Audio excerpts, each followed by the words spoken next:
എപ്പിസോഡിന്റെ opening സീനിൽ ഇപ്പൊ Boruto അവനാണെങ്കിൽ ആ കാര്യം കേട്ട് ഞെട്ടുകയാണ്. നീ എന്താ പറയണേ? ആ ലീഫ് ഷിനോബി അവനാണ് നമ്മുടെ ഇടയിലെ സ്പൈ എന്നാണോ? അതിന് അവള് പറയും, അതെ, എനിക്ക് അവന് തുടക്കം മുതലേ ഒരുപാട് സംശയം ഉണ്ടായിരുന്നു. അവൻ ഈ ഒരു പ്രോബ്ലം ഒക്കെ സോൾവ് ആയതിനു ശേഷം ലീഫ് വില്ലേജിലെ നോർത്ത് സൈഡിലുള്ള ഹോട്ട് സ്പ്രിംഗിൽ പോയി കുളിക്കണം എന്നാണ് പറഞ്ഞത്.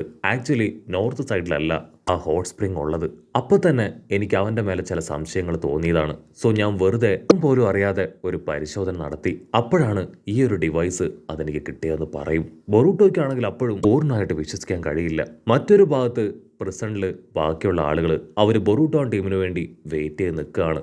അതേസമയം സാറയുടെയും അക്കയും അവർക്ക് രണ്ടുപേർക്കും കിട്ടിയ ഇൻഫർമേഷൻസ് അതൊക്കെ അവർ കളക്ട് ചെയ്ത് ഇപ്പൊ മെയ്റ്റ്സുകയെ ലക്ഷ്യമാക്കി ഉഷാറായിട്ട് ഓടും. അങ്ങനെ കട്ട് ചെയ്ത ആ പെയ്ഡ് ഷിനോബി ലേഡിയും ബൊറൂട്ടോയും അവർ രണ്ടുപേരും ആ പ്രസന്റിലേക്ക് തിരികെ എത്തിയിരിക്കുകയാണ്. ആ അപ്പാപ്പൻ വില്ലനാണെങ്കിൽ അവരോട് ദേഷ്യപ്പെടും. നിങ്ങൾ ഇത്രയും സമയം ആ ഒരു ലെവൽ കംപ്ലീറ്റ് ചെയ്ത് എവിടെയായിരുന്നു?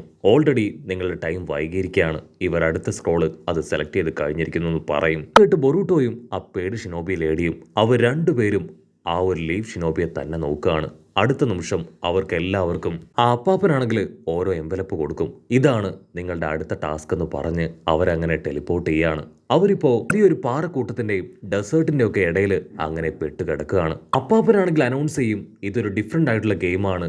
നിങ്ങൾക്ക് 7 എന്ന് പറയുന്ന ഒരു ലക്കി നമ്പർ അത് കിട്ടണം. കിട്ടുന്നവർക്ക് മാത്രമേ ഈ ഒരു ടാസ്കിൽ ജയിക്കാനായിട്ട് കഴിയൂ. ഇൻ കേസ് നിങ്ങൾക്ക് 5, 4, 2, 3 ഒക്കെയാണ് കിട്ടുന്നതെങ്കിൽ അതുമായിട്ട് ആഡ് ചെയ്ത് 7 എത്തുന്ന വിധത്തിൽ മറ്റൊരാളുടെ എംവലപ്പ് നമ്പർ അത് നിങ്ങൾ സ്വന്തമാക്കണം. അങ്ങനെ നിങ്ങൾ സർവൈവ് ചെയ്യണമെന്ന് പറഞ്ഞ് ഫസ്റ്റ് ഫ്ലെയർ അതാൾ പൊട്ടിക്കുകയാണ്. ഇതുപോലെ മൂന്നാമത്തെ ഫ്ലെയർ പൊട്ടുമ്പോഴേക്കും നിങ്ങൾ ഈ ടാസ്ക് കംപ്ലീറ്റ് ആക്കി ആ കാണുന്ന ഡോർ വഴി പുറത്തേക്ക് വരണം. എങ്കിൽ മാത്രമേ നിങ്ങൾക്ക് രക്ഷപ്പെടാനാവൂ എന്ന് പറയും. ആ ഒരു ടാസ്ക് സ്റ്റാർട്ട് ചെയ്യേണ്ട താമസം എല്ലാവരും ഇപ്പോൾ ഉഷാറായിട്ട് ഓടാൻ തുടങ്ങും. ബൊറൂട്ടോ ആണെങ്കിൽ അവന്റെ എംവലപ്പ് ഓപ്പൺ ചെയ്ത് നോക്കും. അതിലെ നമ്പർ 6 ആണ്. 1 എന്ന് പറയുന്ന ഒരു നമ്പർ അത് കിട്ടിയാൽ മാത്രമേ ബൊറൂട്ടോയ്ക്ക് 7 ആക്കി മാറ്റി അവിടുന്ന് രക്ഷപ്പെടാൻ പറ്റൂ. അപ്പോൾ മറ്റൊരു ഭാഗത്ത് ആ പെയ്ഡ് ലേഡി അവൾക്കാണെങ്കിൽ 2 നമ്പറാണ് കിട്ടിയിരിക്കുന്നത്. അവളുടെ കൂടെയുള്ള ആ പണക്കാരന് കിട്ടിയത് 3ാമത്തെ നമ്പർ. ദൂരത്തായി ആ പ്രിസൺ പേഴ്സണെ കാണിക്കും. അവന് കിട്ടിയത് 1ാം നമ്പറാണ്. ഇവിടെ ആ റോക്ക് ഷിനോബിക്ക് ടോൺ ഷിനോബിക്ക് 8ാം നമ്പർ കിട്ടിയതിൽ അവൻ സന്തോഷത്തോടു കൂടെ തുള്ളിച്ചാടും. അവനാണെങ്കിൽ ഹാപ്പി ആയിട്ട് തുള്ളിച്ചാടി അതങ്ങനെ ബൊറൂട്ടോയ്ക്ക് കാണിച്ചു കൊടുക്കും. ബൊറൂട്ടോ ആണെങ്കിൽ ദേഷ്യപ്പെട്ട് പറയും, നീ ഇങ്ങനെ തുള്ളിച്ചാടി അതെല്ലാവരും അറിയിക്കരുത്. അതാരെങ്കിലും അറിഞ്ഞു കഴിഞ്ഞാൽ തീർച്ചയായിട്ടും അവർ നിന്നെ തല്ലിക്കൊന്ന് ആ കാർഡ് സ്വന്തമാക്കുമെന്ന് പറയും. ഉടനെ അവൻ പേടിച്ച് ആ കാർഡ് ഹൈഡ് ചെയ്യാണ്. മറ്റൊരു ഭാഗത്ത് ലീഫ് ഷിനോബി അവനാണെങ്കിൽ അവന്റെ എംവലപ്പ് ചെക്ക് ചെയ്യും. അതിലവന് കിട്ടിയത് 7ാം നമ്പർ. സോ അതിനർത്ഥം അവനും സേഫ് ആണ്. അവനാണെങ്കിൽ വളരെയധികം ഹാപ്പിയായി ഒരു സ്ഥലത്തേക്ക് വന്ന് അവന്റെ ആ ഡിവൈസ് അത് അന്വേഷിക്കും. അതിപ്പോ അവന്റെ കൈ കാണാനില്ല. അവനാണെങ്കിൽ കാര്യമായിട്ട് ചിന്തിക്കും, ആ ഡിവൈസ് എടുത്തത് ആരാണെന്ന്. അവന് പിടികിട്ടും അതെടുത്തത് ആ പെയ്ഡ് പെണ്ണാണെന്ന്. കട്ട് ചെയ്താ ഇവിടെ ആ പെയ്ഡ് പെണ്ണും റിച്ച്മാനും അവർ രണ്ടും ഒരുമിച്ച് മുൻപോട്ടേക്ക് നടക്കുകയാണ്. നടക്കുന്നതിനിടയിൽ ആ റിച്ച്മാന്റെ കാല് തട്ടി അവന്റെ പെട്ടി അത് തെറിച്ചു പോവാണ്. പെയ്ഡ് പെണ്ണിനാണെങ്കിൽ ഭയങ്കര സന്തോഷം. അവൾ ഓടി വന്ന് ആ പെട്ടി എടുക്കും. അവൻ നിലവിളിച്ചു പറയും, അതെന്റെ പെട്ടിയാണ്, അതെനിക്ക് തിരികെത്താ. അവളാണെങ്കിൽ ഹാപ്പി ആയിട്ട് ആ പെട്ടി ഉയർത്തി നോക്കും. അതിനാണെങ്കിൽ ഒട്ടും തന്നെ ഭാരമില്ല. അവൾ ദേഷ്യപ്പെട്ട് കൺഫ്യൂസ്ഡ് ആയിട്ട് അവനോട് ചോദിക്കും, ഇതിന് വലിയ ഭാരമൊന്നുമില്ലല്ലോ, അപ്പൊ ഇതിന്റെ ഉള്ളിൽ പണമില്ലേ? അതിനവനാണെങ്കിൽ അതിനുള്ളിൽ പണമുണ്ട്, അതെനിക്കിപ്പോ നിനക്ക് കാണിച്ചു തരാൻ പറ്റില്ല എന്ന് പറഞ്ഞ് ആ പെട്ടിയിൽ പിടിച്ച് വലിക്കും. അങ്ങനെ അവർ രണ്ടുപേരും ചേർന്ന് ആ പെട്ടി പിടിച്ച് വലിച്ച് അത് തുറന്നു വരികയാണ്. അതിനുള്ളിൽ ആകെ ഉള്ളത് അവന്റെ ഒരു ഫാമിലി ഫോട്ടോയും ഒരു ബോട്ടിൽ വെള്ളവും മാത്രം. അവളാണെങ്കിൽ ടെൻഷനായി അവനെ പിടിച്ച് വലിക്കും. യു ആർ അൺബിലീവബിൾ, നീ എന്നെ ഇത്രയും സമയം പറഞ്ഞു പറ്റിക്കായിരുന്നല്ലേ എന്ന് ചോദിച്ച് അവന്റെ പോക്കറ്റിലുണ്ടായിരുന്ന ആ 3ാം നമ്പർ കാർഡ് അവൾ എടുക്കുകയാണ്. അവനാണെങ്കിൽ അവളുടെ കാലിൽ വീണ് കെഞ്ചും, ദയവ് ചെയ്ത് എന്നെ ഒന്നും ചെയ്യരുത്, എൻ്റെ ഫാമിലിയെ അവരെ കിഡ്നാപ്പ് ചെയ്തിരിക്കുകയാണ്, ഞാൻ അവരെ രക്ഷിക്കാൻ പോകുന്ന വഴിയിലാണ് ഈ അപകടത്തിൽ പെട്ടത്, എൻ്റെ കുഞ്ഞിനെ എനിക്ക് രക്ഷപ്പെടുത്തണമെന്ന് പറയും. എനിക്ക് എങ്ങനെയെങ്കിലും രക്ഷപ്പെടുത്തണമെന്ന് പറയും. അവനത് പറയേണ്ട താമസം ഒരു കത്തി അവന്റെ ദേഹത്ത് വന്ന് തുളഞ്ഞു കയറുകയാണ്. പെയ്ഡ് പെണ്ണാണെങ്കിൽ ആ കാഴ്ച കണ്ട് ഞെട്ടി ഇപ്പൊ മുകളിലേക്ക് നോക്കി അവിടുന്ന് ഓടാൻ ശ്രമിക്കും.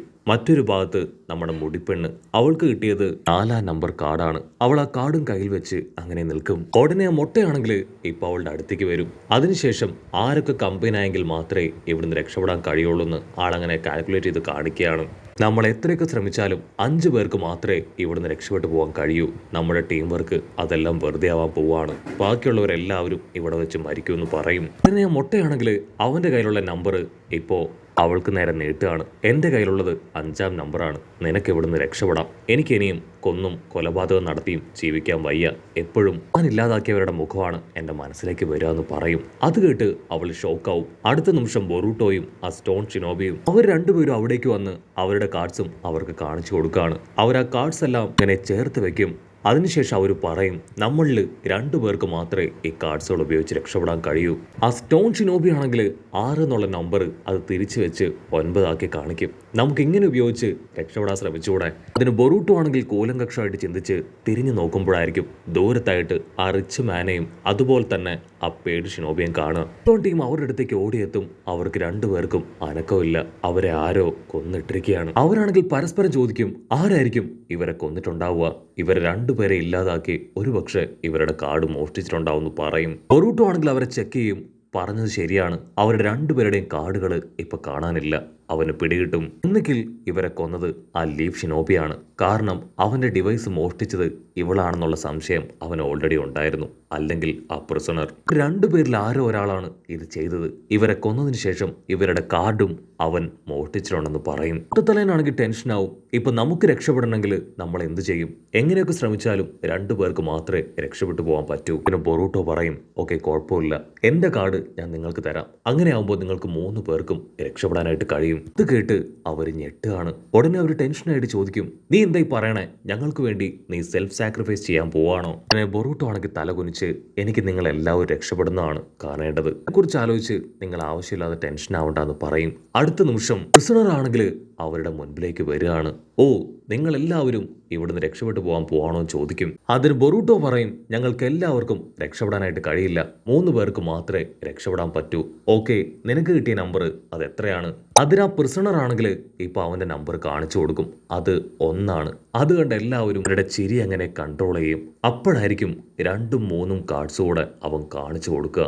അത് കണ്ട് എല്ലാവരും ഞെട്ടും. പിന്നെ ബൊറൂട്ടോയ്ക്കും അവിടെയുള്ളവർക്കും എല്ലാം മനസ്സിലാവും, അവനാണ് ഇവർ 2 പേരെയും കൊന്ന് അവരുടെ കാർഡ് മോഷ്ടിച്ചെടുത്തതെന്ന്. ബൊറൂട്ടോ പോയ ബൊറൂട്ടോ ആണെങ്കിൽ, നിർത്തടാ നീ, സ്റ്റോപ്പ് ദ ഫക്ക്. നിനക്ക് കാർഡിനു വേണ്ടിയല്ലേ നീ ഇവരെ 2 പേരെയും കൊന്നു കളഞ്ഞ്. പക്ഷേ ഈ 3 കാർഡ് കൊണ്ടും നിനക്ക് രക്ഷപ്പെടാനാവില്ല. ഇനി നീ ആരെയും കൊല്ലണ്ട. എന്റെ കാർഡ് 6, അത് ഞാൻ നിനക്ക് തരാം. ആ 2ഉം 3ഉം അത് നീ എനിക്ക് തായോന്ന് പറയും. ആ 2ഉം 3ഉം കാർഡുകൾ നീ എനിക്ക് താ. അതിനവൻ ടെററായിട്ട് ചിരിച്ച് അവന്റെ ആയുധം എടുത്ത് അവരുടെ മുൻപിലേക്ക് ചാടി വരികയാണ്. എനിക്ക് നിന്റെ ഉദാര്യത്തിന്റെ ആവശ്യമില്ല. നിങ്ങളെ എല്ലാവരെയും വെട്ടി വീഴ്ത്തി എനിക്കിഷ്ടമുള്ള ആവശ്യമായ കാർഡ് അത് ഞാൻ തന്നെ എടുക്കുമെന്ന് പറഞ്ഞ് വമ്പ സ്പീഡിൽ ഇപ്പൊ ബൊറൂട്ടോയെ അറ്റാക്ക് ചെയ്യാണ്. അതിനുശേഷം അവർ 2 ടീമും അതിനുശേഷം അവർ 2 പേരും വമ്പൻ ആയുധങ്ങളൊക്കെ എടുത്ത് പൊരിഞ്ഞ പോരാട്ടം. ആ പ്രിസണർ ആണെങ്കിൽ ഞൊട്ടിയിടയിൽ ആ സ്റ്റോൺ ഷിനോബിയെ പിടിച്ചു വലിച്ച് അങ്ങനെ ലോക്ക് ചെയ്യാണ്. അവനാണെങ്കിൽ പേടിച്ച് അവന്റെ കാർഡ് എടുത്ത് കൊടുക്കും. ദയവ് ചെയ്ത് എന്നെ ഒന്നും ചെയ്യരുത്. എന്റെ കാർഡ് അത് 8 ആണ്. എനിക്ക് ഇതുകൊണ്ട് ഈസി ആയിട്ട് രക്ഷപ്പെടാമെന്ന് പറയും. അത് കേട്ട് വീണ്ടും അവൻ ഉച്ചത്തിൽ ചിരിക്കുകയാണ്. സത്യത്തിൽ നിങ്ങൾ ഇത്രയും വലിയ മണ്ടന്മാരാണോ? നിങ്ങളുടെ കാർഡ് വേണ്ട എന്ന് ഞാൻ എത്ര വട്ടം പറഞ്ഞു. നിങ്ങളെ എല്ലാവരെയും കൊന്നുകളഞ്ഞ തീർച്ചയായിട്ടും ഈ ഒരു ഗെയിം അവസാനിക്കും. ഇവിടുന്ന് രക്ഷപ്പെടാൻ പോകുന്ന ആ ഒരാൾ ഞാൻ മാത്രമായിരിക്കും. സോ എനിക്കിനിയും ഗെയിം കളിച്ച് സമയം കളയാൻ വയ്യ. നിങ്ങളെ എല്ലാവരെയും കൊന്ന് ഞാൻ ഇവിടുന്ന് രക്ഷപ്പെടുമെന്ന് അവൻ തീർത്തു പറയും. അവിടുന്ന് അങ്ങനെ ബ്ലാക്ക് ഔട്ട് ചെയ്ത ഇവിടെ കൊവാക്കിയും സാറുടെയും അവർ 2 പേരും മെയ്റ്റ്സുകയെ അന്വേഷിച്ച് കാട്ടിലേക്ക് ഓടിയെത്തുകയാണ്. അപ്പൊ അവർ കാണും, ദൂരത്തായിട്ട് ഒരു മരത്തിൽ ഒരുപാട് പേപ്പർ ബോംബുകളൊക്കെ വെച്ച് മെയ്റ്റ്സുകയെ ലോക്ക് ചെയ്തിരിക്കുകയാണ്. അവന് ചുറ്റും മറ്റ് കുറേയധികം പേപ്പർ ബോംബുകൾ തൂക്കിയിട്ടിരിക്കുകയാണ്. അടുത്തേക്ക് പോയാൽ അടുത്ത നിമിഷം അത് പൊട്ടിത്തെറിക്കുമെന്ന് അവർക്ക് നന്നായിട്ട് അറിയാം. സാറുടെ ആണെങ്കിൽ കൊവാക്കിയോട് ആ കാര്യം പറഞ്ഞ് അവനെ വിലക്കുകയാണ്. അതിന് കൊവാക്കി തീർത്തു പറയും, എന്തൊക്കെ സംഭവിച്ചാലും മെയ്റ്റ്സുകയെ ഞാൻ രക്ഷപ്പെടുത്തുമെന്ന് പറഞ്ഞ് മുൻപോട്ടേക്ക് വരും. കൊവാക്കി ആണെങ്കിൽ മുൻപോട്ടേക്ക് വരണ്ട അടുത്ത നിമിഷം ആ പേപ്പർ ബോംബുകളെല്ലാം അവനെ റൗണ്ട് ചെയ്ത് മമ്മിയെ പോലെ ആക്കുകയാണ്. പക്ഷെ അത് കൊവാക്കിയാണ്. അവൻ അവന്റെ കർമ്മ പവർ ഉപയോഗിച്ച് അതെല്ലാം തന്നെ നശിപ്പിച്ച് മെയ്റ്റ്സുകയെ സേഫായി പുറത്തേക്ക് എടുക്കും. മെയ്റ്റ്സുക ആണെങ്കിൽ ശ്വാസമൊക്കെ വലിച്ചു വിട്ട് അവരോട് പറയും, സത്യത്തിൽ ഞാൻ ബൊറൂട്ടോയെ അന്വേഷിച്ചാണ് ഇവിടേക്ക് വന്നത്. ചില ഷിനോബികൾ അവരെല്ലാവരും ചേർന്ന് എനിക്ക് എന്തെങ്കിലും ചെയ്യാൻ കഴിയുന്നതിന് മുൻപ് തന്നെ പേപ്പർ ബോംബൊക്കെ ഉപയോഗിച്ച് എന്നെ ഇവിടെ ലോക്ക് ചെയ്ത് വെച്ചു. അവിടുന്ന് അങ്ങനെ കട്ട് ചെയ്ത ഇവിടെ ബൊറൂട്ടോ ആണെങ്കിൽ വാനിഷിംഗ് റസൻ കണ്ണ് ആ പവർ ഉപയോഗിച്ച് ഇപ്പൊ ആ പ്രിസണറിനെ ഇടിച്ച് തെറിപ്പിക്കുകയാണ്. പ്രിസണർ ആണെങ്കിൽ 2-ാമോൻ ചിന്തിക്കാതെ ആ മൊട്ടയെ അവന്റെ പവർ ഉപയോഗിച്ച് കൺട്രോൾ ചെയ്യും. അതിനുശേഷം അവൻ ആ പഴയ സൈക്കോ ആക്കി മാറ്റി ബൊറൂട്ടോയായിട്ട് ഇപ്പൊ പൊരിഞ്ഞ അട്ടിയിടി ബഹളം. മൊട്ടയാണെങ്കിൽ ബൊറൂട്ടോട് വിളിച്ചു പറയും, ബൊറൂട്ടോ എന്റെ കൺട്രോൾ മുഴുവൻ നഷ്ടപ്പെട്ടിരിക്കുകയാണ്, എന്നെക്കുറിച്ച് ആലോചിക്കേണ്ട, എത്രയും വേഗം എന്നെ കൊന്ന് ഇവിടുന്ന് രക്ഷപ്പെട്ടു പോന്ന് പറയും. അപ്പൊ ദൂരത്തായിട്ട് ആ മുടിപ്പെണ്ണും സ്റ്റോൺ ഷിനോബിയും അവർ രണ്ടുപേരും എന്ത് ചെയ്യണമെന്ന് അറിയാതെ പകച്ചു നിൽക്കും. ആ മുടിപ്പെണ്ണാണെങ്കിൽ സ്റ്റോൺ ഷിനോബിയോട് പറയും, ആ പ്രിസണറിനെ അവനെ കൊല്ലുകയാണെങ്കിൽ നമുക്ക് എല്ലാവർക്കും ഇവിടുന്ന് രക്ഷപ്പെടാനായിട്ട് പറ്റും, നമുക്കെല്ലാവർക്കും വേണ്ടി ഞാനത് ചെയ്യുമെന്ന് പറഞ്ഞ് അവൾ കത്തിയൊക്കെ എടുത്ത് റെഡിയായിട്ട് നിൽക്കും. ആ മൊട്ടയാണെങ്കിൽ അവനെ തന്നെ കൺട്രോൾ ചെയ്ത് അങ്ങനെ നിൽക്കുകയാണ്. അത് കണ്ട് ദേഷ്യം കൂടിയ ആ ഒരു പ്രിസണർ വില്ലൻ അവൻ ചാടി വീണ് ആ മൊട്ടയെ തന്നെ വെട്ടി താഴെയിടും. അതിൽ ക്ഷമ നശിച്ച ബൊറൂട്ടോ ആണെങ്കിൽ റെസർഗൺ പവർ ഉപയോഗിച്ച് അവനെ ആഞ്ഞടിച്ച് താഴെയിടുകയാണ്. അവന്റെ കയ്യിലുണ്ടായിരുന്ന കാർഡ്സ് അത് തെറിച്ചു പോകും. ആണെങ്കിൽ പൊട്ടിക്കരഞ്ഞ് ഇപ്പൊ ബൊറൂട്ടോട് പറയും, നീ ഈ ഒരു മത്സരത്തിൽ ജയിച്ചു, സോ എന്റെ കാർഡ്സ് അത് നിനക്ക് എടുക്കാമെന്ന് പറയും. അതിന് ബൊറൂട്ടോ ആണെങ്കിൽ അവന്റെ 6-ാം നമ്പർ കാർഡും 1-ാം നമ്പർ കാർഡും ഇപ്പൊ അവന് തന്നെ കൊടുക്കും. ഞാൻ നിന്നെ പോലെ സെൽഫിഷ് അല്ല, ഞാൻ നിനക്ക് വാക്ക് തന്നതാണ്, നീ രക്ഷപ്പെടണം. അത് കേട്ട് കുറ്റബോധത്തില് അവൻ പതിയെ എഴുന്നേക്കാണ്. അവനാണെങ്കിൽ ബൊറൂട്ടോട് പറയും, സത്യത്തിൽ ഈ കാർഡ്സ് രണ്ടും ഞാനാണ് എടുത്തത്, പക്ഷേ അച്ചുമാനെയും പേട് ഷിനോബിയെയും അവർ രണ്ടുപേരെയും കൊന്നത് ഞാനല്ലാന്ന് പറയും. അത് കേട്ട് ബൊറൂട്ടോ ഞെട്ടുകയാണ്. അവരത് പറയുന്ന അതേ സമയം തന്നെ മുകളിൽ അവസാനത്തെ ഫ്ലെയർ പൊട്ടുകയാണ്. നമ്മുടെ ആൾക്കാർ ഓടിപ്പോയി ആ കാർഡ്സ് അറേഞ്ച് ചെയ്ത് വെക്കും. ബൊറൂട്ടോ ആണെങ്കിൽ ആ മൊട്ടയെ ചെക്ക് ചെയ്യും. അവനാണെങ്കിൽ ജീവൻ നഷ്ടമായിട്ടില്ല, തീർച്ചയായിട്ടും നിങ്ങളെ ഞാൻ സേവ് ചെയ്യുമെന്ന് പറഞ്ഞ് ബൊറൂട്ടോ ആണെങ്കിൽ 6 പേരെ അതിലൂടെ കടത്തിവിടും. ഇതിനെല്ലാം കാരണക്കാരൻ ആ ലീവ് ഷിനോബിയാണ്. അവനെ കൊന്ന് അവന്റെ കയ്യിലുള്ള 7-ാം നമ്പർ അതെടുത്ത് ഞാനും നിങ്ങളോടൊപ്പം മടങ്ങിയെത്തുമെന്ന് പറഞ്ഞ് ബൊറൂട്ടോ ആണെങ്കിൽ അവന് വേണ്ടി വെയിറ്റ് ചെയ്ത് നിൽക്കുകയാണ്. അടുത്ത നിമിഷം ലീവ് ഷിനോബി അവൻ ബൊറൂട്ടോയുടെ മുൻപിലേക്ക് അങ്ങനെ ടെററായിട്ട് വന്ന് നിൽക്കുന്നതോട് കൂടെ ഈ ഒരു എപ്പിസോഡും അവസാനിക്കുന്നു.